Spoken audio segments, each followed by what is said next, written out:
नदी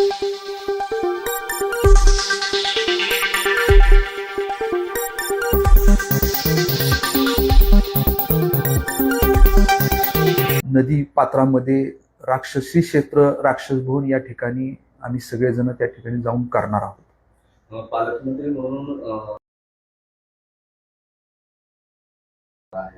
कशा पद्धतीने मध्यंतरी बीडची बारामती करू असं आश्वासनही दादांनी दिलं होतं. त्या अनुषंगाने ही जबाबदारी कशी काय पार पडते, तुमच्या कशा अपेक्षा राहणार? बारामतीला गेलो होतो.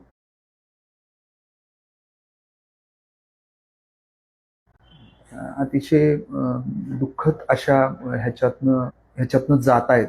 त्यातनं तरी मी बारामतीला गेल्यानंतर मी आदरणीय वहिनी साहेबांना बोललो. त्यांनी मला धीर दिला की तुमच्यासारखे तरुण कार्यकर्त्यांकडनं दादांच्या खूप अपेक्षा होत्या, तर आपल्याला तो दादांचा एक कामाचा वारसा पुढं न्यायचा आहे. मी त्यांना त्याच वेळेस बोललो होतो की आपण बीडची जबाबदारी ही आपण घेतली पाहिजे वहिनी साहेब, आणि त्यांनी ते मान्यही त्या दिवशी केलं होतं. आज त्यांच्यावर जबाबदारी आलेली आहे. आजच तशा पद्धतीचं एक GR परिपत्रक त्या ठिकाणी निघालेलं आहे. येत्या काही काळामध्ये आता बाकी सध्या सर्व पवार कुटुंबीय आम्ही सगळे दुःखातच आहोत. संपूर्ण राज्यामध्ये सगळ्या जिल्ह्याच्या ठिकाणी अस्थीचं दर्शन सध्या तो या आठवड्यामध्ये तशा पद्धतीचं एक नियोजन केलेलं आहे.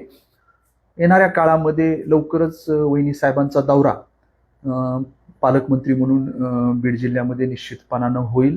आणि दादांनी जे स्वप्न पाहिलं होतं बीडच्या बाबतीत, त्यांनी नगरपालिकेच्या वेळेस 2 सभा बीडमध्ये घेतल्या आणि वेळोवेळी ते सांगायचे बीडची बारामती का होऊ शकत नाही, फक्त आपली इच्छाशक्ती पाहिजे आणि नक्कीच ती बीडची बारामती करण्याच्या दृष्टिकोनातून तसे कामं या शहरामध्ये बीड जिल्ह्यामध्ये करू असं दादा त्यावेळेस बोलत होते.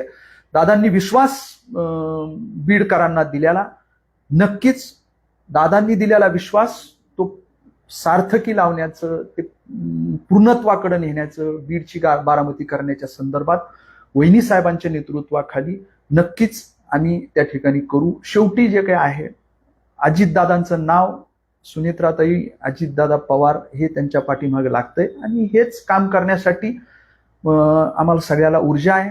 संपूर्ण जी काही टीम आहे तीच टीम आहे. दादांची जी काही टीम काम करणारे सगळे OSD असतील, सगळे PS असतील, किंवा त्यांचे जे काही कन्सल्टंट असतील, जे बीडच्या बाबतीतलं IIT सेंटर असू द्या किंवा सायन्स पार्क असू द्या किंवा तुमच्या नाट्यगृहाच्या बाबतीतलं एक त्याचं पुनर्जीवन करण्याच्या बाबतीत, रिन्युएशनच्या बाबतीतला विषय असू द्या.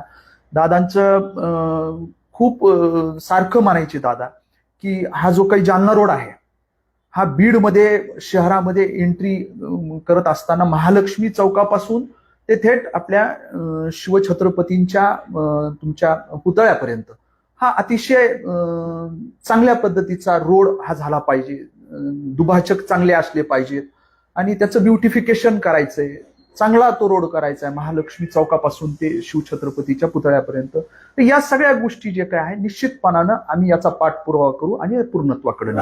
आपण जर पाहिलं तर अतिशय वेगळ्या परिस्थितीत सुनेत्राताईंना उपमुख्यमंत्री पदाची शपथ घ्यावी लागली. त्या घडामोडीच्या वेळेस तुम्ही सुद्धा देखील मुंबईमध्ये होतात, बारामतीमध्ये होतात, परंतु हा निर्णय घेता